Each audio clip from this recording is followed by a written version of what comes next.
അപ്പൻ മരിക്കുന്നതിന് മുൻപ് സ്വത്ത് വീതം വെച്ച് നൽകിയപ്പോൾ ജ്യേഷ്ഠന് കൂടുതൽ കിട്ടി എന്ന് അനുജന് തോന്നിയ അന്നു മുതൽ ഉണ്ടായ പ്രശ്നമാകുന്നു ആ വീട്ടിൽ. അവർ തമ്മിൽ മിണ്ടാതായിട്ട് വർഷങ്ങൾ പലതായി. ബന്ധുക്കളും അയൽക്കാരും എല്ലാം ആരുടെയെങ്കിലും ഒരു പക്ഷം പിടിക്കുന്നതിനാൽ പ്രശ്നം അടിക്കടി രൂക്ഷമാകുന്നതേ ഉള്ളൂ. ഒരു അയവ് വരുന്നില്ല. ഈ സംഘർഷം അടുത്ത തലമുറയിലേക്കും വ്യാപിക്കുവാൻ ആരംഭിച്ചു കഴിഞ്ഞു. ഈ പ്രശ്നത്തെക്കുറിച്ച് ഓർക്കുമ്പോൾ ഓരോരുത്തർക്കും തോന്നുന്നത് മറ്റേ ആൾ ചെയ്ത തെറ്റും തൻ്റെ ശരിയുമാകുന്നു. അതുകൊണ്ട് തന്നെ ദേഷ്യവും ചിലപ്പോൾ സങ്കടവും തോന്നും. സ്വയം നിയന്ത്രിക്കുവാൻ കഴിയുന്നില്ല. രണ്ടുപേരെയും ഒരുമിച്ച് കൊണ്ടുവരുവാൻ പള്ളിയിൽ അച്ഛൻ ശ്രമിച്ചതും ഫലം കണ്ടില്ല. എരുതിയിൽ എണ്ണ ഒഴിക്കുവാൻ അനേകരും അങ്ങനെ ഇരിക്കുമ്പോൾ ഒരു ഞായറാഴ്ച വൈകുന്നേരം ജ്യേഷ്ഠനും ജ്യേഷ്ഠത്തിയും കൂടി അനുജൻ താമസിക്കുന്ന വീട്ടിലേക്ക് വന്നു. നാളുകൾക്ക് ശേഷമാണ് ജ്യേഷ്ഠൻ തറവാട്ടിൽ കാലുകുത്തുന്നത്. എന്തിനുള്ള പുറപ്പാടാകുന്നു എന്ന് ചിന്തിച്ച് അങ്ങനെ പതറി നിന്ന അനുജനോടും കുടുംബത്തോടും ജ്യേഷ്ഠൻ പറഞ്ഞു, മോനെ, നമ്മളിങ്ങനെ പിണങ്ങി ജീവിക്കേണ്ടവരല്ല. ഇന്ന് രാവിലെ പള്ളിയിൽ കേട്ട പ്രസംഗം എന്നെ വളരെ സ്പർശിച്ചു. നിനക്കെൻ്റെ വസ്തുവിൽ നിന്നും ഏത് ഭാഗം വേണമെങ്കിലും നാളെ തന്നെ ഞാൻ എഴുതിത്തരാം. ഇപ്പോൾ ഈ പ്രശ്നം ഇവിടെ അവസാനിപ്പിക്കാം. അതിന് അനുജൻ പറഞ്ഞു, അച്ഛാ, എനിക്ക് വേണ്ടതെല്ലാം ഉണ്ട്, ഇപ്പോൾ ഒന്നും തരേണ്ട. അപ്പോൾ അവർ തമ്മിലുള്ള പ്രശ്നം എന്തായിരുന്നു വാസ്തവത്തിൽ? ഞാൻ ചിന്തിക്കുന്നത് മാത്രമാണ് ശരി, എനിക്ക് തോന്നുന്ന വിധം ആകുന്നു ശരി, എനിക്കിഷ്ടമുള്ളതേ നടക്കാവൂ എന്ന് ശഠിക്കുന്ന സ്വയം. അതാണ് പ്രശ്നം. ഭൗതിക കാഴ്ചപ്പാടിൻ്റെ കേന്ദ്രം സ്വയമാകുന്നു. ഞാൻ, എൻ്റെ, എനിക്ക് എന്ന ചിന്ത. സ്വയത്തെ പരിപോഷിപ്പിക്കുന്നതൊഴിച്ചാൽ മറ്റൊന്നും ആത്യന്തികമായി മനുഷ്യന് നേടുവാനില്ല എന്ന ചിന്തയെ പ്രചരിപ്പിക്കുകയാണ് സാത്താൻ്റെ പ്രധാന കാര്യപരിപാടി. സ്വയം. ഏതൊരു വിഷയമുണ്ടെങ്കിലും അത് എന്നെ എങ്ങനെ ബാധിക്കും, അതിൽ നിന്നും എനിക്കെന്ത് ലാഭമുണ്ടാകും എന്ന് മാത്രം ചിന്തിക്കുന്നു സ്വയം. ഇത് മറ്റേ ആളിനെ എങ്ങനെ ബാധിക്കും എന്ന് സ്വയം ഒരിക്കലും ചിന്തിക്കില്ല. എനിക്ക് അംഗീകാരം കിട്ടിയാൽ സന്തോഷം, എന്നെ അവഗണിച്ചു എന്ന് തോന്നിയാൽ സങ്കടം, ദേഷ്യം. സ്വയ താല്പര്യം ലോകത്തെ ഭരിക്കുന്നു എന്നതിനാലാണ് സാത്താനെ ഈ ലോകത്തിൻ്റെ പ്രഭു എന്ന് വിളിക്കുന്നത്. ഒരു ദൈവ പൈതലിന് പോലും സ്വയ താല്പര്യത്തിനപ്പുറം ഒന്നും ഉണ്ടാകുവാൻ സാധ്യമല്ല എന്ന് ലോകത്തെ വിശ്വസിപ്പിക്കുന്നതിനാലാണ് സാത്താനെ അപവാദി എന്ന് വിളിക്കുന്നത്. സാത്താനെ സേവിക്കുന്ന അനേകരെയും അവൻ തെറ്റിദ്ധരിപ്പിച്ചിരിക്കുന്നത് അവർ അവരുടെ സ്വന്തം കാര്യങ്ങൾ ചെയ്യുന്നു എന്ന് മാത്രമാകുന്നു. വാസ്തവത്തിൽ അവർ സാത്താനെ സേവിക്കുക. തനിക്ക് ദൈവത്തെപ്പോലെ ആകുവാൻ കഴിയുമെന്ന് സ്വയത്തെ വിശ്വസിപ്പിച്ച ആദ്യത്തെ വ്യക്തിയാണ് ആദാം. അതുതന്നെയാണ് സാത്താൻ ഇന്നും പ്രചരിപ്പിക്കുന്നത്. സാത്താൻ്റെ അടിമത്തത്തിൽ നിന്നും മോചനം പ്രാപിക്കുവാൻ ഒന്നാമത് മുറിയേണ്ട കണ്ണി സ്വയം അത്രേ. നമുക്കുള്ളത് കൊണ്ട് നമ്മുടെ വഴിക്ക് ദൈവത്തിൻ്റെ വേല ചെയ്യുവാൻ ശ്രമിക്കുന്നതാണ് പ്രശ്നം. നമ്മുടെ വഴിക്ക് അതല്ല നാം ചെയ്യേണ്ടത്. നമ്മൾ സ്വയത്തിൻ്റെ ഭരണം അവസാനിപ്പിച്ച് ക്രിസ്തുവിനെ കർത്താവായി അംഗീകരിക്കുക മാത്രമാണ് എല്ലാ പ്രശ്നങ്ങൾക്കും പരിഹാരം. നമ്മുടെ ജീവിതത്തിൻ്റെ കർത്താവാകുവാൻ നാം പ്രാപ്തരാകുന്നു എന്നതാണ് സാത്താൻ്റെ ഏറ്റവും വലിയ കള്ളം. നമ്മുടെ ജീവിതത്തിൻ്റെ നിയന്ത്രണം ഏറ്റെടുക്കുവാൻ ഞാൻ പ്രാപ്തനാകുന്നു എന്ന് സാത്താൻ നമ്മളെ പഠിപ്പിക്കുകയാണ്. അവൻ്റെ കള്ളം പോലെ ജീവിക്കുവാൻ ശ്രമിക്കുന്നതാണ് വലിയ അടിമത്വം. നിങ്ങളുടെ പ്രശ്നപരിഹാരം നിങ്ങളുടെ കൈകളിലുണ്ട്. യോഹന്നാൻ സ്നാപകൻ സ്വയം ഉയരുവാൻ ശ്രമിക്കാതെ ദൈവഹിതം മാത്രം ചെയ്യുവാൻ സമർപ്പിച്ചു എന്ന് നാം യോഹന്നാൻ എഴുതിയ സുവിശേഷത്തിൽ കാണുന്നു. യോഹന്നാൻ എഴുതിയ സുവിശേഷം നാം പഠിക്കുവാൻ ആരംഭിച്ചതായിരുന്നല്ലോ. ഇന്ന് 1-ാം അധ്യായത്തിൻ്റെ 19 മുതൽ ആ അധ്യായത്തിൻ്റെ ഒടുവിൽ വരെ 51 വരെയുള്ള വാക്യങ്ങൾ നമുക്ക് വായിച്ച് പഠിക്കാം. ആ ഭാഗം എടുത്താട്ടെ.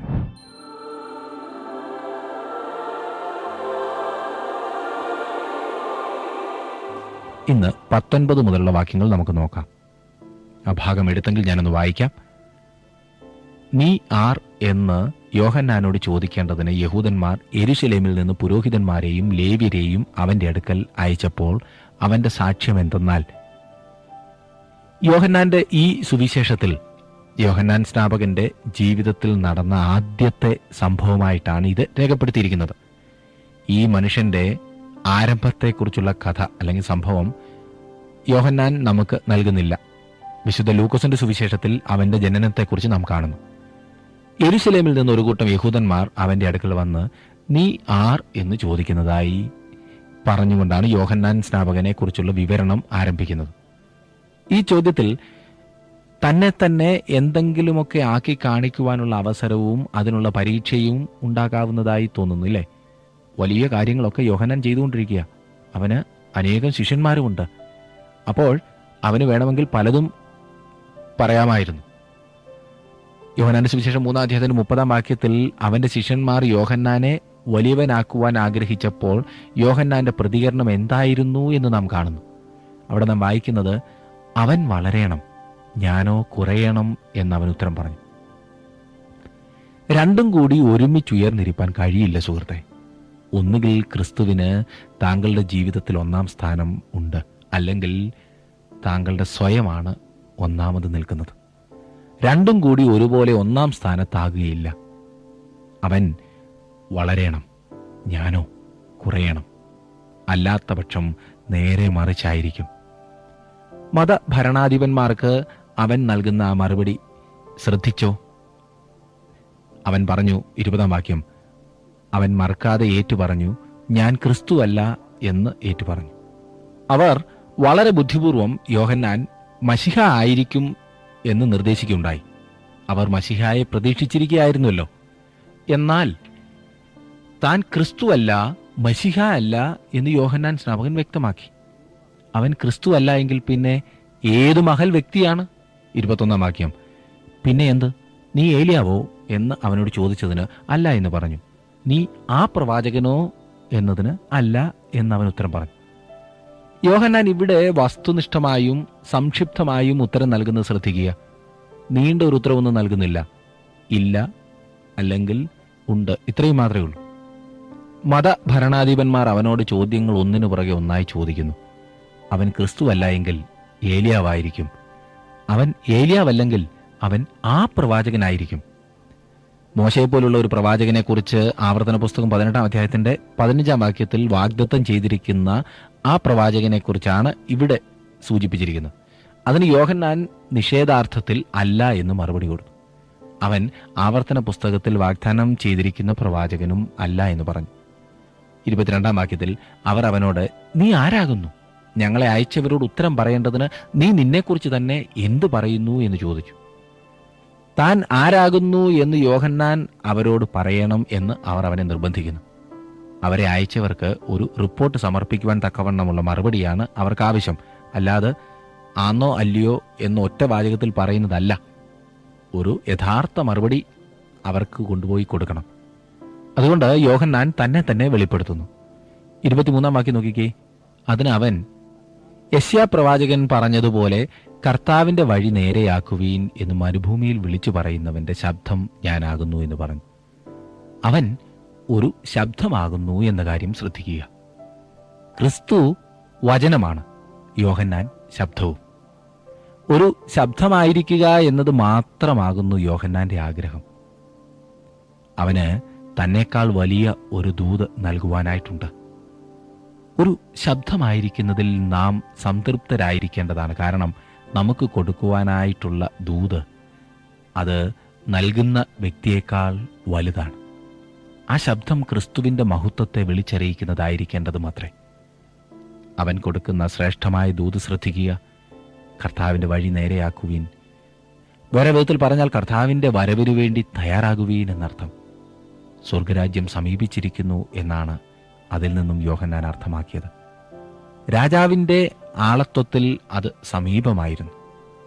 അവൻ അവരോട് വഴി നേരെയാക്കുവാൻ പറയുന്നു. അവരുടെ ജീവിതത്തിൽ നിന്ന് വളഞ്ഞ വഴികളൊക്കെയും നീക്കിക്കളയുക എന്ന്, അതായത് തെറ്റായ കാര്യങ്ങൾക്ക് അറുതി വരുത്തുക എന്നാണ് അതിൻ്റെ അർത്ഥം.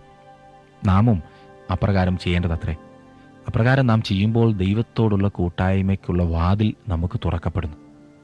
നാം നമ്മുടെ ജീവിതത്തിലെ വഴികളെ എപ്രകാരമാകുന്നു മുൻപോട്ട് കൊണ്ടുപോകുന്നത്?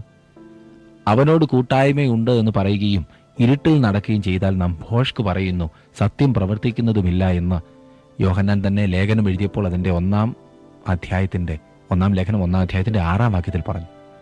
നാം നമ്മുടെ ജീവിതങ്ങളെ നേരെ ആക്കേണ്ടതത്രേ. പാപങ്ങൾ ഏറ്റുപറയുന്നതിൽ കൂടി അത് സാധ്യമാകും എന്നത്രേ യോഹന്നാൻ 1-ാം ലേഖനത്തിൽ 1-ാം അധ്യായത്തിൻ്റെ 8-9 വാക്യങ്ങൾ പറഞ്ഞിരിക്കുന്നത്.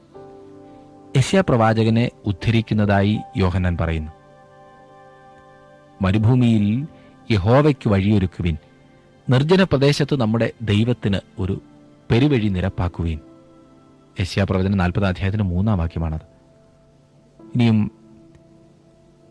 24-ഉം 25-ഉം വാക്യങ്ങൾ നാം വായിക്കുന്നത്, അയക്കപ്പെട്ടവർ പരീശന്മാരുടെ കൂട്ടത്തിലുള്ളവർ ആയിരുന്നു, എന്നാൽ നീ ക്രിസ്തുവല്ല, ഏലിയാവല്ല, ആ പ്രവാചകനുമല്ല എന്നു വരികിൽ നീ സ്നാനം കഴിപ്പിക്കുന്നത് എന്ത് എന്നവർ ചോദിച്ചു.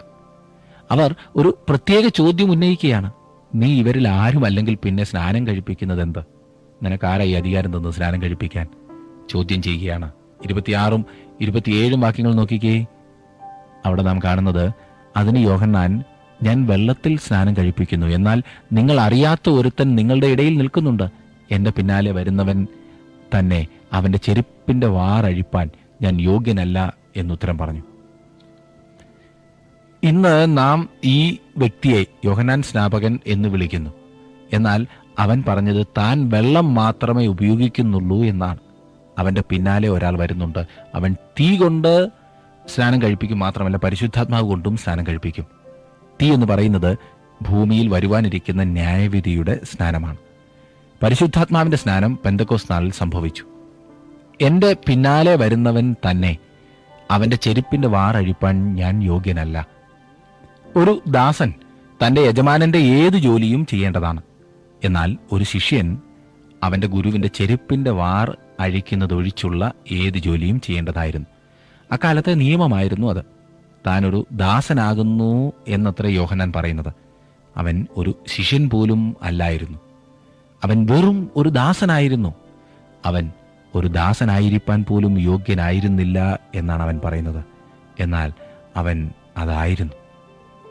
ഇനിയും 28-ാം വാക്യത്തിൽ, ഇത് യോർദാൻ അക്കരെ യോഹന്നാൻ സ്നാനം കഴിപ്പിച്ചു കൊണ്ടിരുന്ന ബഥാന്യയിൽ സംഭവിച്ചു.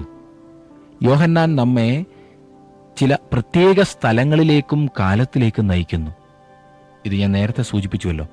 ഇവിടെ ഒരു പ്രത്യേക സ്ഥലത്തെക്കുറിച്ച് പറഞ്ഞിരിക്കുന്നു. അടുത്ത വാക്യം ആരംഭിക്കുന്നത് പിറ്റേന്നാൾ എന്ന് പറഞ്ഞുകൊണ്ടാണ്. ഈ വസ്തുതയും നമുക്ക് മനസ്സിലാക്കാൻ സാധിക്കും. കാരണം സ്ഥലവും സമയവും വ്യക്തമായി സൂചിപ്പിക്കുവാൻ യോഹന്നാൻ പ്രത്യേകം ശ്രദ്ധിച്ചിട്ടുണ്ട്. നിത്യതയിൽ നിന്നും വന്നവൻ, വചനം ജഡമായി തീർന്ന വ്യക്തി ഇപ്പോൾ ഇവിടുത്തെ സ്ഥലകാലങ്ങളിൽ കടന്നു വന്നിരിക്കുന്നു. ഇതാണ് യോഹന്നാൻ നമ്മെ ചൂണ്ടിക്കാണിക്കുന്നത്. 29-ാം വാക്യത്തിൽ, പിറ്റേന്നാൾ യേശു തന്റെ അടുക്കൽ വരുന്നത് അവൻ കണ്ടിട്ട്, ഇതാ ലോകത്തിന്റെ പാപത്തെ ചുമക്കുന്ന ദൈവത്തിന്റെ കുഞ്ഞാട്. യോഹന്നാൻ അവനെ ചൂണ്ടിക്കാണിക്കുന്നു. അവൻ രക്ഷകനാണ്. അവൻ മശിഹ മാത്രമല്ല, രക്ഷകനും കൂടിയാണ്. അവൻ ദൈവത്തിന്റെ കുഞ്ഞാടാകയാൽ ഒരു വലിയ രക്ഷകനാണ്. അവൻ പാപം നീക്കിക്കളയുന്നവനാകയാൽ പൂർണ്ണ രക്ഷകനാണ്.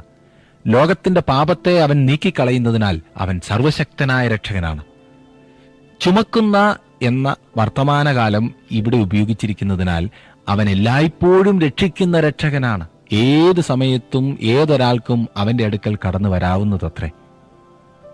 അനേക വർഷങ്ങൾക്ക് മുൻപ് അബ്രഹാം ഇസഹാക്കിന് കൊടുത്ത ഉത്തരത്തിന്റെ നിവൃത്തി ഇവിടെ നാം കാണുന്നു. തീയും വിറകുമുണ്ട്, എന്നാൽ ഹോമയാഗത്തിന് ആട്ടിൻകുട്ടി എവിടെയെന്ന് ഇസഹാക്ക് ചോദിച്ചു.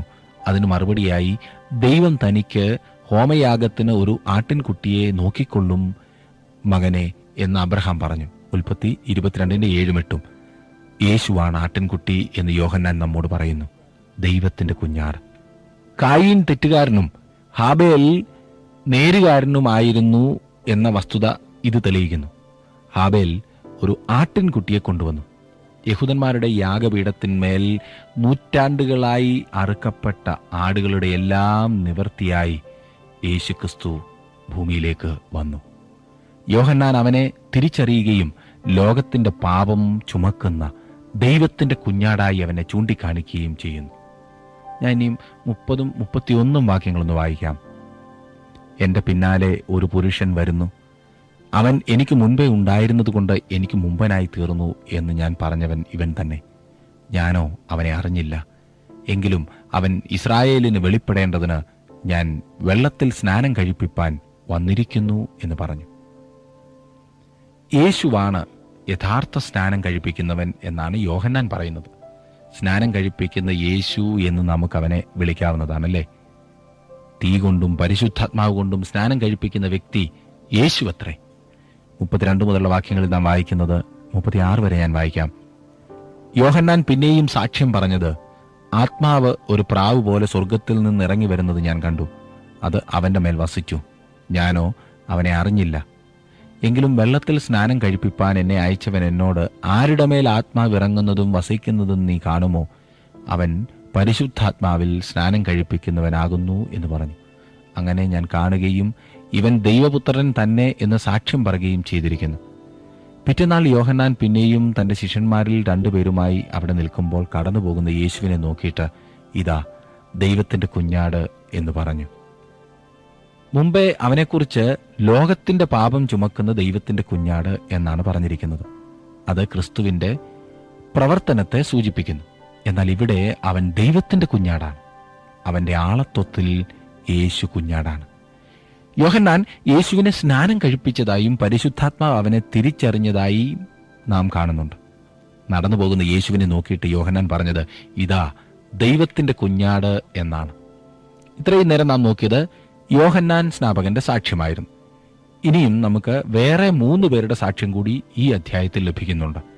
അന്ത്രയോസിന്റെ സാക്ഷ്യം 37 മുതലുള്ള വാക്യങ്ങളിൽ നോക്കിക്കേ. അവൻ പറഞ്ഞത്, ആ 2 ശിഷ്യന്മാർ കേട്ടു, യേശുവിനെ അനുഗമിച്ചു. യേശു തിരിഞ്ഞ് അവർ പിന്നാലെ വരുന്നത് കണ്ടവരോട്, നിങ്ങൾ എന്തന്വേഷിക്കുന്നു എന്ന് ചോദിച്ചു. അവർ റബി എന്ന് വെച്ചാൽ ഗുരു, നീ എവിടെ പാർക്കുന്നു എന്ന് ചോദിച്ചു. അവൻ അവരോട്, വന്ന് കാൺമീൻ എന്ന് പറഞ്ഞു.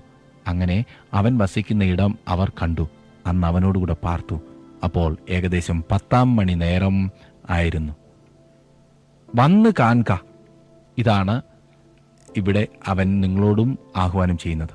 ഇന്നും കർത്താവ് നമ്മോട് ഓരോരുത്തരോടും പറയുന്ന അതാണ്, വന്ന് കാണുക. യഹോവ നല്ലവനോ അല്ലയോ എന്ന് രുചിച്ചറിയുക എന്ന് സങ്കീർത്തനക്കാരൻ പാടി. സന്ധ്യാസമയത്തായിരുന്നു അത് സംഭവിച്ചത് എന്ന് യോഹന്നാൻ പ്രത്യേകം ചൂണ്ടിക്കാണിക്കുന്നു. യോഹന്നാൻ സ്നാപകന്റെ ശിഷ്യന്മാരായിരുന്ന 2 പേരിൽ ഒരാൾ അന്ത്രയോസ് ആയിരുന്നു. അവൻ ആദ്യം ചെയ്തത് അവന്റെ സഹോദരനായ ശിമോനെ അന്വേഷിക്കുകയായിരുന്നു. ശിമോനെ അന്വേഷിച്ച് അവൻ പോയി. 40 മുതൽ 42 വരെയുള്ള വാക്യങ്ങൾ നോക്കിക്കേ. യോഹന്നാൻ പറഞ്ഞത് കേട്ട് അവനെ അനുഗമിച്ച 2 പേരിൽ ഒരുത്തൻ ശിമോൻ പത്രോസിന്റെ സഹോദരനായ അന്ത്രയോസ് ആയിരുന്നു. അവൻ തന്റെ സഹോദരനായ ശിമോനെ ആദ്യം കണ്ട അവനോട്, ഞങ്ങൾ മശിഹായെ എന്ന് വെച്ചാൽ ക്രിസ്തുവെ കണ്ടെത്തിയിരിക്കുന്നു എന്ന് പറഞ്ഞു. അവനെ യേശുവിന്റെ അടുക്കൽ കൊണ്ടുവന്നു. യേശു അവനെ നോക്കി, നീ യോഹന്നാന്റെ പുത്രനായ ശിമോൻ ആകുന്നു. നിനക്ക് കേഫ എന്ന് പേരാകും എന്ന് പറഞ്ഞു. അത് പത്രോസ് എന്നാകുന്നു. ഈ ശിമോൻ വളരെ ബലഹീനനായിരുന്നു. എന്നാൽ അവൻ പാറ പോലെയുള്ള മനുഷ്യനായി തീരും എന്ന് നമ്മുടെ കർത്താവ് അവനോട് പറഞ്ഞു. ശിമോൻ അപ്രകാരം പാറ പോലെയുള്ള വ്യക്തിയായി തീരുമെന്ന് ആരും വിശ്വസിക്കാതിരുന്നതിനാൽ അന്ന് അവിടെ ഉണ്ടായിരുന്നവർ അത് കേട്ട് പരിഹസിച്ച് ചിരിച്ചു കാണുമില്ലേ. 1000ങ്ങളെ ഒരൊറ്റ പ്രസംഗത്തിൽ നേടുവാൻ കഴിവുള്ള ഒരു വ്യക്തിയായി തീരുമെന്ന് ആരും തന്നെ ശിമോനെക്കുറിച്ച് അന്ന് ചിന്തിച്ചില്ല. ഇനിയും ഫിലിപ്പോസിന്റെ സാക്ഷ്യമാണ് നാം കാണുന്നത്. 43-44 വാക്യങ്ങളിൽ. പിറ്റേന്നാൾ യേശു ഗലീലയ്ക്ക് പുറപ്പെടുവാൻ ഭാവിച്ചപ്പോൾ ഫിലിപ്പോസിനെ കണ്ടു. എന്നെ അനുഗമിക്ക എന്ന് അവനോട് പറഞ്ഞു. ഫിലിപ്പോസോ അന്ത്രയോസിന്റെയും പത്രോസിന്റെയും പട്ടണമായ ബത്സയിദയിൽ നിന്നുള്ളവൻ ആയിരുന്നു.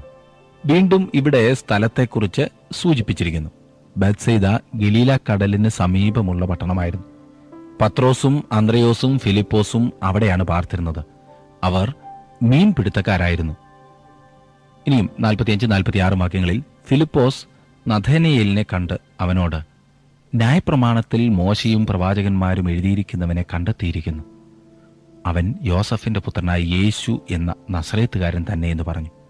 നഥനയേൽ അവനോട്, നസറേത്തിൽ നിന്ന് വല്ല നന്മയും വരുമോ എന്ന് പറഞ്ഞു. ഫിലിപ്പോസ് അവനോട്, വന്നു കാണൂ എന്ന് പറഞ്ഞു. ഇനിയും നഥനയേലിന്റെ സാക്ഷ്യം. നസറേത്തിൽ നിന്ന് വല്ല നന്മയും വരുമോ എന്ന് നഥനയേൽ ചോദിക്കുന്നു. അവൻ ഒരു ഫലിതം പറഞ്ഞതായിരിക്കും, ഫലിതക്കാരനായിരിക്കും ഇവനല്ലേ. എന്നാൽ ഫിലിപ്പോസ് അത് കേട്ട് ചിരിക്കുകയല്ല ചെയ്തത്. വന്നു കാണുക എന്ന് അവനോട് പറഞ്ഞു. വന്നു കാണുക, അതാണ് ഏറ്റവും പ്രധാനപ്പെട്ട കാര്യം. 47 വാക്യത്തിൽ നഥനയേൽ തന്റെ അടുക്കൽ വരുന്നത് യേശു കണ്ടു. ഇതാ സാക്ഷാൽ ഇസ്രായേല്യൻ, ഇവനിൽ കപടമില്ല എന്ന് അവനെക്കുറിച്ച് പറഞ്ഞു. വക്രതയില്ലാത്ത അല്ലെങ്കിൽ യാക്കോബില്ലാത്ത ഒരു ഇസ്രായേല്യനെ നാം ഇവിടെ കാണുന്നു. ഇവൻ ഫലിതം പറയുന്ന ആളായിരുന്നുവെങ്കിലും ചതിയനോ വക്രതയുള്ളവനോ ആയിരുന്നില്ല.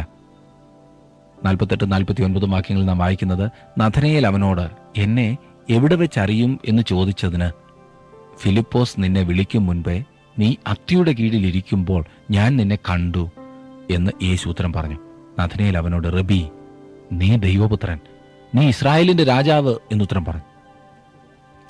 യേശുക്രിസ്തുവിന്റെ ശിഷ്യന്മാരിൽ 2 പേർ സംശയാലുക്കളായിരുന്നു. ആരംഭത്തിൽ നഥനയേലും അവസാനം തോമസും. ഈ അവിശ്വാസിയായ മനുഷ്യൻ നസറേത്തിൽ നിന്ന് വല്ല നന്മയും വരുമോ എന്ന് ചോദിച്ച വ്യക്തി ഈ അഭിമുഖ സംഭാഷണം തീരുന്നതിനു മുൻപ് യേശു ദൈവപുത്രൻ എന്നും ഇസ്രായേലിന്റെ രാജാവെന്നും ഏറ്റുപറഞ്ഞ് അംഗീകരിക്കുന്നതായി കാണുന്നു. യേശു ദൈവപുത്രൻ എന്നും ഇസ്രായേലിന്റെ രാജാവെന്നും നഥനയേൽ അംഗീകരിച്ചപ്പോൾ പ്രധാനപ്പെട്ട എന്തോ നസറേത്തിൽ നിന്നും വന്നു എന്ന് അവൻ സമ്മതിക്കുകയാണ് ചെയ്തത്. 50 വാക്യം നോക്കിക്കേ. യേശു അവനോട്, ഞാൻ നിന്നെ അത്തിയുടെ കീഴിൽ കണ്ടു എന്ന് നിന്നോട് പറക കൊണ്ട് നീ വിശ്വസിക്കുന്നുവോ? നീ ഇതിനേക്കാൾ വലിയത് കാണും എന്നുത്തരം പറഞ്ഞു. കർത്താവ് അവനെ ശകാരിക്കുന്ന വിധത്തിൽ അവനോട് സംസാരിക്കുകയും, ഞാൻ നിന്നെ അത്തിയുടെ കീഴിൽ കണ്ടു എന്ന് പറഞ്ഞതുകൊണ്ടാണോ നീ എന്നിൽ വിശ്വസിച്ചത് എന്ന് ചോദിക്കുകയും ചെയ്തു. അവൻ അതിലും വലിയ കാര്യങ്ങൾ കാണുവാൻ പോകുന്നു എന്ന് യേശു അവന് വാഗ്ദത്തം ചെയ്തു. അടുത്ത 3 വർഷങ്ങളിൽ ഇതിൽ വലിയ കാര്യങ്ങൾ നിശ്ചയമായും നഥനയേൽ കാണുന്നതത്രേ. ഒടുവിലത്തെ വാക്യം നോക്കിക്കുക, 51. ആമേൻ ആമേൻ ഞാൻ നിങ്ങളോട് പറയുന്നു, സ്വർഗം തുറന്നിരിക്കുന്നതും മനുഷ്യപുത്രന്റെ അടുക്കൽ ദൈവദൂതന്മാർ കയറുകയും ഇറങ്ങുകയും ചെയ്യുന്നതും നിങ്ങൾ കാണും എന്നും അവനോട് പറഞ്ഞു. ഈ മനുഷ്യനോട് നമ്മുടെ കർത്താവ് പറഞ്ഞത്, ഇതാ സാക്ഷാൽ ഇസ്രായേല്യൻ, ഇവനിൽ യാക്കോബ് ഒട്ടുമില്ല എന്നാണ്. ഉപായം ഒട്ടുമില്ല, വക്രത ഒട്ടുമില്ല. തുടർന്ന് ആദ്യ പിതാവായ യാക്കോബിനെ കുറിച്ച് പറയുന്നു. യുവാവായിരിക്കുമ്പോൾ നമ്മുടെ യാക്കോബ് വീട്ടിൽ നിന്നും ഓടിപ്പോയി. വാസ്തവത്തിൽ അവന്റെ സഹോദരനായ ഏശാവ് അവനെ കൊല്ലുവാൻ അവസരം നോക്കിയിരിക്കുകയായിരുന്നതുകൊണ്ടാണ് അവൻ വീട് വിട്ടുപോകേണ്ടതായി വന്നത്. വീട്ടിന് പുറത്ത് അവൻ ബഥേലിലാണ് ആദ്യ രാത്രി കഴിച്ചത്. അവിടെ യഹോവ അവന് പ്രത്യക്ഷനായി.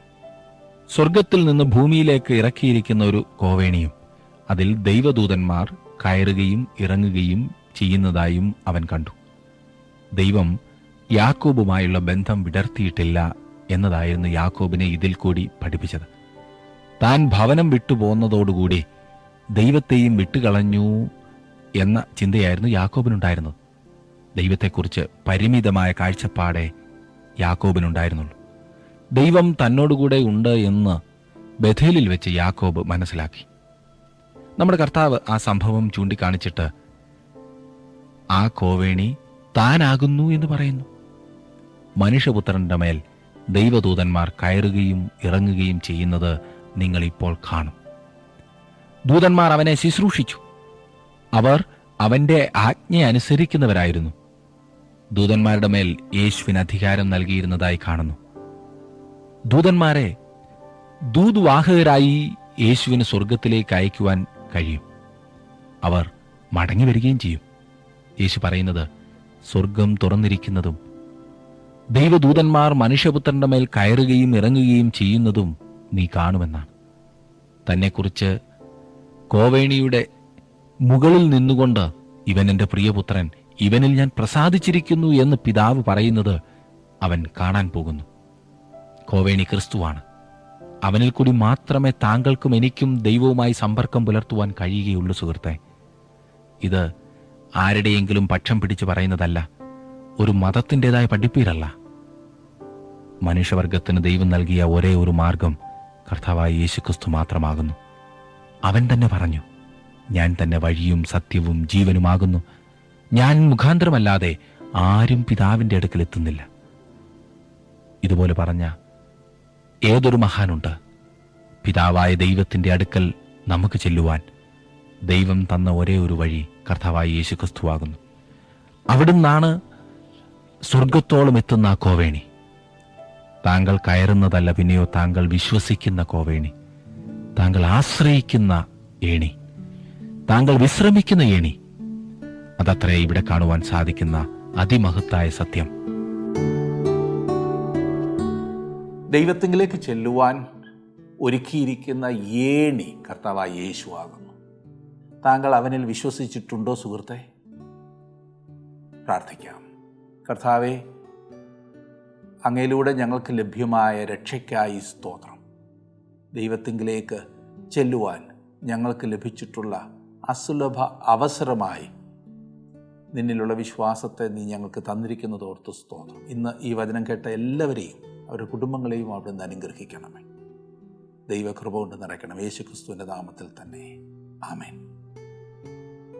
എല്ലാവർക്കും നന്ദി. നാം അടുത്ത ക്ലാസ്സിൽ വരുന്നതുവരെ ദൈവ സാന്നിധ്യം നിങ്ങളോട് കൂടെ ഉണ്ടായിരിക്കുമാറാകട്ടെ.